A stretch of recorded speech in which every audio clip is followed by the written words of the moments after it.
आज की कहानी में आप देखेंगे एक ऐसे साइको किलर को जो 9 लड़कियों को मार देता है। लेकिन दोस्तों, उसके बाद वो खुद ही पुलिस को जाके सरेंडर कर देता है। लेकिन कहानी इतनी सीधी नहीं है, क्योंकि दोस्तों इसका क्लाइमेक्स बिल्कुल ही अनएक्सपेक्टेड है। तो देरी नहीं करते हैं और कहानी की शुरुआत करते हैं। आज की मूवी है स्टीफन। फिल्म की शुरुआत होती है एक छोटे से लड़के स्टीफन से। वो झूले के पास खड़ा होता है। उसके मम्मी पापा बार बार उसे बुला रहे होते हैं, आओ झूले पर आओ। लेकिन स्टीफन के चेहरे पर डर साफ नजर आता है। उसके मम्मी पापा की आवाज में कुछ अजीब सा होता है, जैसे कि दोनों ठीक नहीं हैं। फिर भी स्टीफन डरते डरते झूले पर चढ़ जाता है और उसके पिता की आवाज आती है, स्टीफन तुम डर गए क्या? यहीं से सीन कट हो जाता है। इसके बाद कहानी आगे बढ़ती है। अब स्टीफन बड़ा हो चुका होता है और एक फिल्म मेकर बन गया होता है। वो इस वक्त एक लड़की का ऑडिशन ले रहा होता है। उसे कहता है, डायलॉग अच्छे से बोलो तो मैं फिल्म में कास्ट कर लूंगा। लड़की डायलॉग बोलने लगती है और यहाँ से लगता है कि स्टीफन कोई लव स्टोरी बना रहा होता है। लड़की डायलॉग अच्छे से बोल नहीं पाती तो स्टीफन बोलता है, अब इस सीन में कातिल तुम्हारी तरफ चाकू लेकर दौड़ेगा और इस सीन में तुम्हें फील आए, साथ साथ डायलॉग अच्छे से बोल पाओ, इसलिए मैं असली चाकू लेकर आता हूँ। और वो सच में असली चाकू लेके आ जाता है। फिर जब लड़की एक्टिंग करती है तब स्टीफन उस लड़की की तरफ आगे बढ़ता है और उसे सच में मार डालता है। बस यहीं से कहानी बदल जाती है। अब स्टीफन हर बार नई लड़कियों का ऑडिशन लेता है और उसी तरह से उन्हें मारता जाता है। उसके चेहरे पर जरा सा भी पछतावा नहीं दिखता। इसी बीच कहानी में एंट्री होती है एक पुलिस अफसर की, जो एक सीरियल किलर को ढूंढ रहा होता है।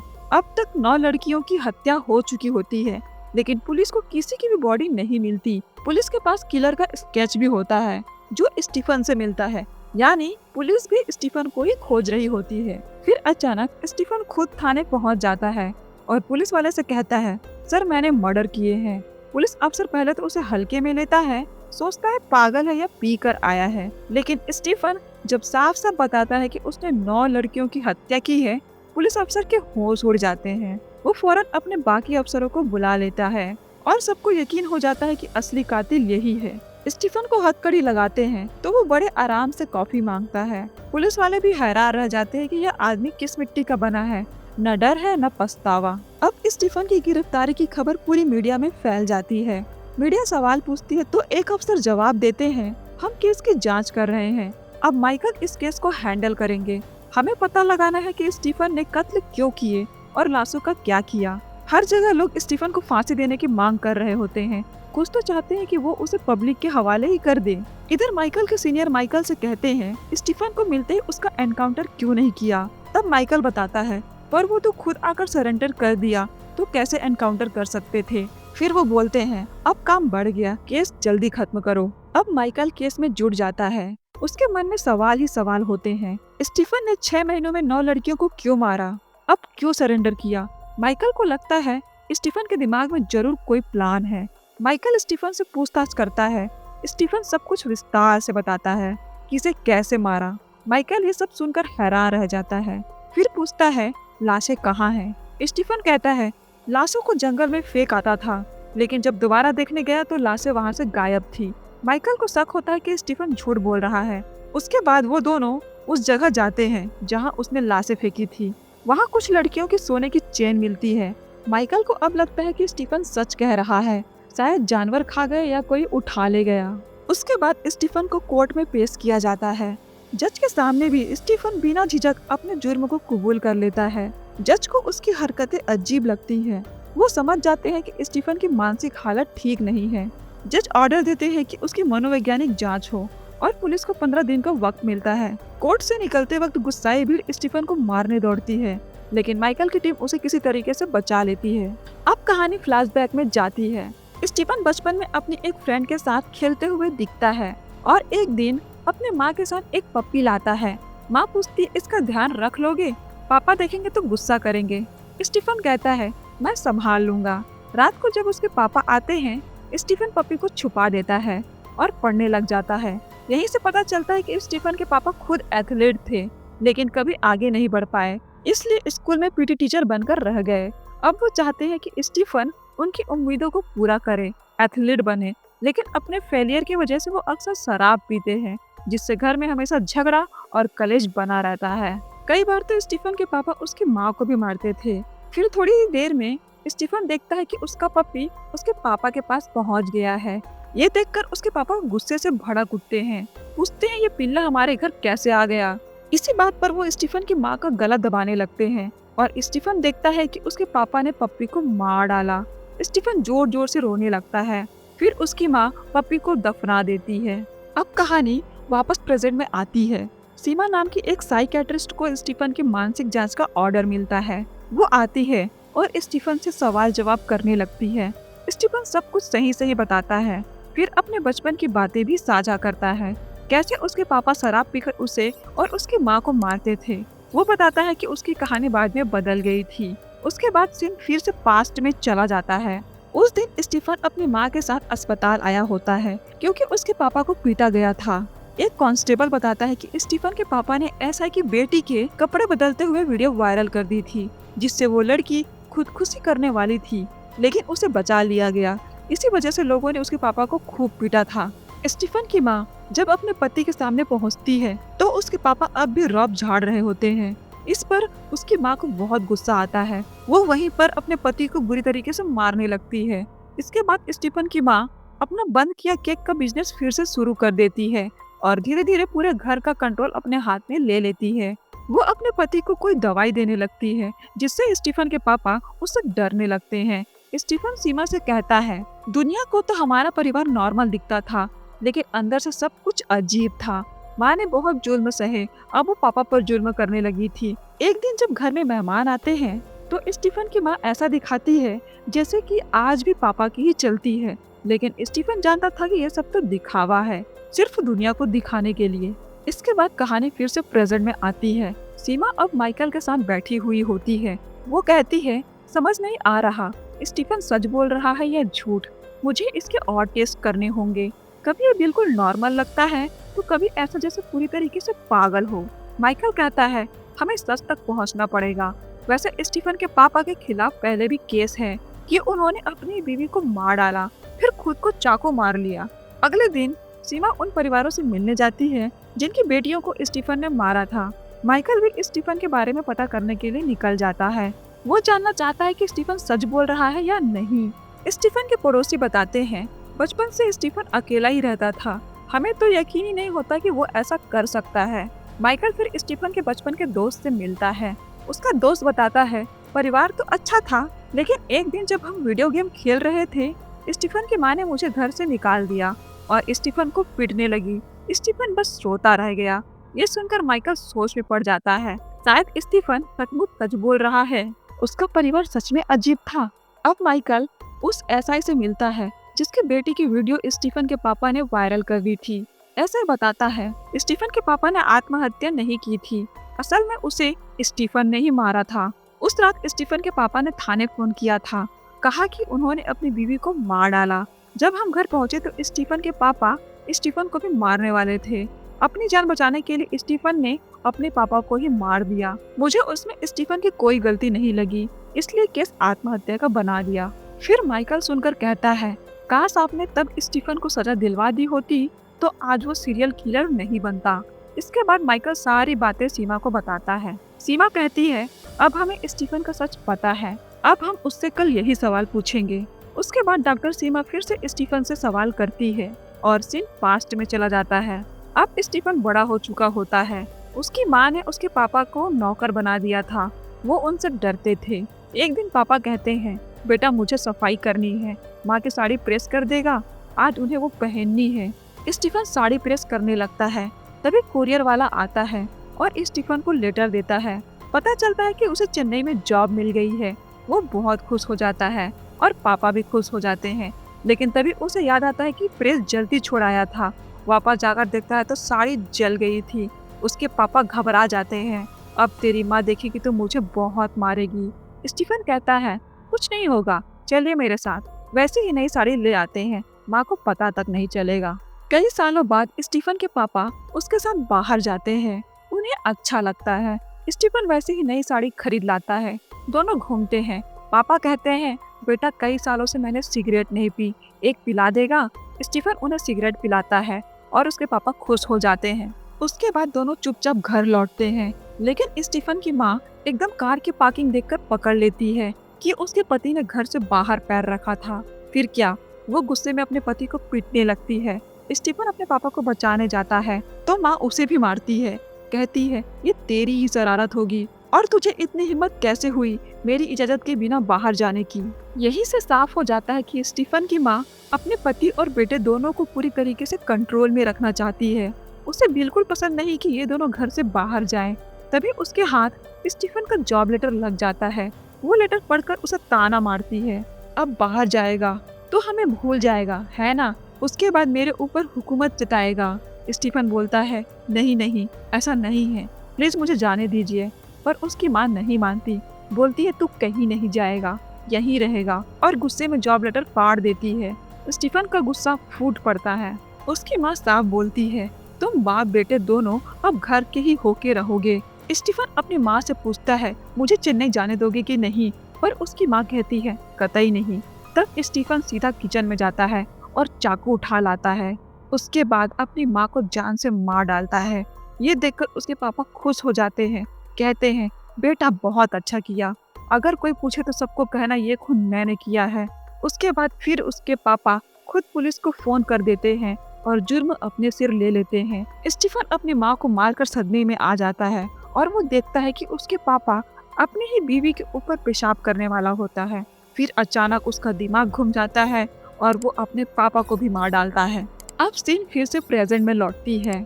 ये सब स्टीफन ने सीमा को बताया होता है और सीमा ये सब सुनकर हैरान रह जाती है। अगले दिन सीमा ये सब बात माइकल को बताती है। स्टीफन ने ही अपने मम्मी पापा को मारा था। माइकल कहता है हमारे पास कोई प्रूफ नहीं है, लेकिन एक सुराग जरूर मिला है।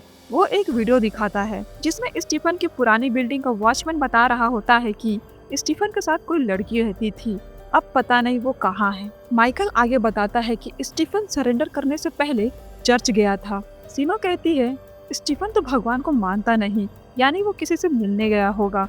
स्टीफन के घर में एक बैंड भी मिलता है जिस पर उसी चर्च का नाम लिखा होता है। अब लगता है कि स्टीफन का कोई साथी चर्च से जुड़ा है और शायद वो कोई लड़की हो। इसी कड़ी में माइकल और सीमा उस चर्च के फादर के पास पहुंचते हैं। वो उनसे उस दिन चर्च में आई लड़कियों की लिस्ट ले लेते हैं। अब वो दोनों उस लिस्ट के जरिए उस लड़की को ढूंढना चाहते हैं जो स्टीफन से मिली थी। सीमा स्टीफन से मिलने जाती है, सवाल जवाब करती है। स्टीफन हर सवाल का जवाब ठंडे दिमाग से देता है, लेकिन जैसे ही सीमा चेन्नई वाले फ्लैट के बारे में पूछती है, स्टीफन एकदम चुप हो जाता है। कहता है बाकी सवाल कल पूछ लेना। सीमा को समझ आ जाता है कि स्टीफन का चेन्नई से कोई न कोई कनेक्शन तो है, और ये बात वो माइकल को बता देती है। इधर माइकल फादर से रिक्वेस्ट करता है कि 22 से 25 साल की लड़कियों को चर्च में बुलवाए जो उस दिन वहाँ थी, क्योंकि इन्हीं एज की लड़कियों को स्टीफन ने मारा था। फादर मान जाते हैं और सबको बुला लेते हैं। माइकल सब पर नजर रखता है, लेकिन 7-8 लड़कियां आती ही नहीं, तो उसे शक होता है कि कहीं उन्हें मार तो नहीं डाला गया। पता करने पर पता चलता है कि सब जिंदा है। माइकल ये बात सीमा को बताता है। फिर सीमा चर्च वाली लिस्ट और माइकल की लिस्ट को मिलाती है जिसमें मैरी जॉन के आगे टिक नहीं लगा होता। माइकल चौंक जाता है, मैं तो सबसे मिल लिया, ये मैरी तो कहीं दिखी ही नहीं, और आई थी तो इसके सामने टिक क्यों नहीं किया गया। माइकल फादर के पास जाता है तो उसे पता चलता है कि मैरी 2 महीने पहले ही चर्च से जुड़ी थी और वही लड़की जो माइकल के सामने बैठी थी और लिस्ट चेक कर रही थी, लेकिन माइकल ने ध्यान नहीं दिया। मैरी ने जानबूझ के अपने नाम के सामने टिक नहीं किया ताकि वो फंस न जाए। अब माइकल मैरी को पकड़कर थाने ले आता है और उससे पूछता है तुम्हारा स्टीफन से क्या रिश्ता है। मैरी बताती है कि वो एक एक्ट्रेस बनना चाहती थी। स्टीफन को ऑडिशन दिया, उसने एक्टिंग की तारीफ की, मगर रोल देने से मना कर दिया और जाने को कहा। अब सीन पास्ट में जाता है। स्टीफन मैरी को देखकर कहता है पता नहीं क्यों तुम्हें देखकर दिल भर आया। वो मान लेता है कि अब तक उसने 9 लड़कियों को मार चुका है और मैरी 10वीं थी, लेकिन अब उसे मारने का मन नहीं करता। ये सुनकर मैरी के पैरों तले जमीन खिसक जाती है। स्टीफन कहता है अब मैं खुद को पुलिस के हवाले कर दूंगा क्योंकि मुझे तुम्हारे अंदर सच्चाई दिखी। वो मैरी को घर छोड़ने जाता है और कहता है एक बार सरेंडर करने से पहले तुम्हें देखना चाहता हूँ। मैरी जवाब देती है कल चर्च आना, वहीं मिलूंगी। इसी वजह से स्टीफन चर्च गया था और वहाँ से निकलते ही सरेंडर कर दिया। सीमा ये सब सुनकर चौंक जाती है। माइकल मैरी से पूछता है, जब स्टीफन पकड़ा गया तो तुमने पुलिस को सब कुछ क्यों नहीं बताया? मैरी कहती है, जब उसने खुद ही सरेंडर कर दिया तो मैं क्या बताती। सीमा पूछती है, स्टीफन किस तरह की ऑडिशन ले रहा था? मैरी बताती है, वो एक लव सीन था जिसमें हीरो कई खून करके बैठा था। फिर सीमा पूछती है, मतलब स्टीफन को किसी से प्यार था? मैरी जवाब देती है, हाँ, बल्कि लड़की को भी उससे प्यार था। सीमा उसका नाम पूछती है। मैरी बताती है, कृतिका। सीमा ये सुनकर समझ जाती है कि शायद यही स्टीफन की असली कहानी है। उसके बाद सीमा और माइकल दोनों मैरी को लेकर स्टीफन के पास जाते हैं। सीमा उससे पूछती है, क्या तुम कभी किसी लड़की से प्यार करते थे? स्टीफन अपने बीते वक्त में चला जाता है। पता चलता है कि उसकी बचपन की क्रश कृतिका से बहुत प्यार करता था और उसने उससे शादी भी कर ली थी। दोनों अपनी जिंदगी में बहुत खुश रहते थे, लेकिन जैसे ही वो चेन्नई के नए फ्लैट में शिफ्ट हुआ, स्टीफन को अपनी मम्मी पापा की आवाजें सुनाई देने लगी। वो बेचैन रहने लगा। एक दिन स्टीफन कृतिका को बताता है कि मैंने तुमसे एक बात छुपाई है, मैंने ही अपने मम्मी पापा का मर्डर किया था। कृतिका ये सुनकर दंग रह जाती है। कृतिका को लगता है कि स्टीफन मजाक कर रहा है, लेकिन वो अजीब बर्ताव करता है। कृतिका डर जाती है। उसके बाद से स्टीफन की हालत और बिगड़ने लगती है। बाहर से वो कृतिका के सामने नॉर्मल दिखता, लेकिन उसके ऑफिस जाते ही उसका पीछा करने लगता। उसे डर लगने लगा था कि कृतिका पुलिस को सच न बता दे। कुछ दिन ऐसे ही गुजर जाते हैं।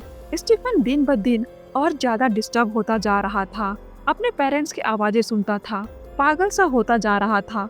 कृतिका सब देख रही थी तो वो उसे डॉक्टर के पास ले जाती है, लेकिन स्टीफन वहाँ से भी भाग जाता है। अब तो स्टीफन ने हद कर दी थी। कृतिका को अपने फ्लैट में कैद कर लिया, सिर्फ इस डर से कि वो बाहर जाकर पुलिस को सब बता ना दे। जिस दिन कृतिका बाहर जाने की जिद करने लगती है, स्टीफन गुस्से में आकर उसकी जान ले लेता है और अगले ही पल उसे अपनी गलती का एहसास होता है और वो फुट फुट कर रोने लगता है। अब कहानी फिर से प्रेजेंट में लौटती है। स्टीफन रोते हुए कबूल करता है कि उससे बहुत बड़ी गलती हो गई थी और जब उसने मैरी को देखा तो उसकी मासूमियत देखकर उसे कृतिका की याद आई और उसका दिल पिघल गया, इसलिए उसने खुद को सरेंडर कर दिया। अगले दिन कोर्ट में सीमा जज से कहती है कि आमतौर पर स्टीफन नॉर्मल रहता है, लेकिन जब वो मर्डर करता है तो बिल्कुल साइको बन जाता है। उसे काउंसलिंग की जरूरत है। जज सारे सबूत और रिपोर्ट देकर स्टीफन को 28 साल की सजा सुना देते हैं। ये सुनकर उन लड़कियों के माँ बाप को थोड़ी राहत मिलती है जिनकी बेटियों को स्टीफन ने मारा था। जेल जाते वक्त स्टीफन अकेले बैठकर मुस्कुराने लगता है। अब यहाँ कहानी का असली ट्विस्ट नजर आएगा। उसे अपने सारे गुनाह याद आ रहे होते हैं जिन्हें उसने मारा, सब जैसे सामने खड़े हो। यही एक और सच्चाई सामने आती है। बचपन में अपने पपी को उसके पापा ने नहीं बल्कि खुद स्टीफन ने मारा था। उसी ने ही लड़कियों के वॉशरूम में कैमरा छुपाया था, ऐसा कि बेटे की वीडियो को लीक की थी। और जब ये सब सामने आया तो उसके पापा ने सारे इल्जाम अपने सर ले लिया ताकि बेटे पर आँच ना आए। स्टीफन तब भी नहीं सुधरा। वो लड़कियों को परेशान करता रहा। उसके पापा हमेशा उसे बचाते रहे। समय के साथ स्टीफन बड़ा हुआ तो और भी हदें पार करने लगा। औरतों तक को नहीं छोड़ा। एक दिन उसकी माँ ने उसे टोका तो उसने अपने माँ को तक मार डाला। बाद में पापा को भी खत्म कर दिया और एसआई के सामने ऐसा ड्रामा किया कि केस दब जाए, क्योंकि सबको लगा स्टीफन मासूम है। अब स्टीफन खुद अपने आप से कहता है, मेरी भूख कभी खत्म नहीं होगी। कृतिका की मौत के बाद मैंने उन लड़कियों को मारा। असल में जब स्टीफन ने कृतिका को सच बताया कि उसने अपने माँ पापा को मार डाला तो कृतिका उससे कहती है, पुलिस को सरेंडर कर दो, मैं तुम्हारा इंतजार करूंगी। और इसलिए उसने कृतिका को जान से मार डाला। स्टीफन को पता था कि पुलिस उसे ढूंढ रही है तो उसने खुद ही जाकर सरेंडर कर दिया और पागल बनने का नाटक किया। अगर सरेंडर नहीं करता तो एनकाउंटर हो जाता। उसे सब पहले से पता था। अब उसका प्लान है कि जेल में अच्छा बिहेव करेगा और 10 साल के अंदर छूट जाएगा। यानी स्टीफन शुरू से ही सब प्लान करके जेल गया था। वो सच में एक खतरनाक साइको है। उसे लोगों को मारने में अच्छा लगता था। पपी को मारने के बाद कहा था कि मारने का मन किया तो मार दिया और हंस रहा था। फिर कहानी कुछ हफ्ते आगे बढ़ती है। एक आदमी जंगल में जाता है और सामने आता है कि स्टीफन जिन लड़कियों की लाशें फेंकता था वही आदमी उन्हें वहां से उठाता था। उसका चेहरा नहीं दिखाया जाता और इसी के साथ यहाँ पे ये मूवी खत्म हो जाती है। इससे साफ है कि मूवी की अगली कड़ी जल्द ही आएगी और शायद ये आदमी स्टीफन का ही साथी हो। अगर आपको मेरी एक्सप्लेनेशन अच्छी लगी हो तो वीडियो को लाइक, शेयर एंड सब्सक्राइब जरूर कीजिएगा। Thank you very much for watching. Keep watching watch and point.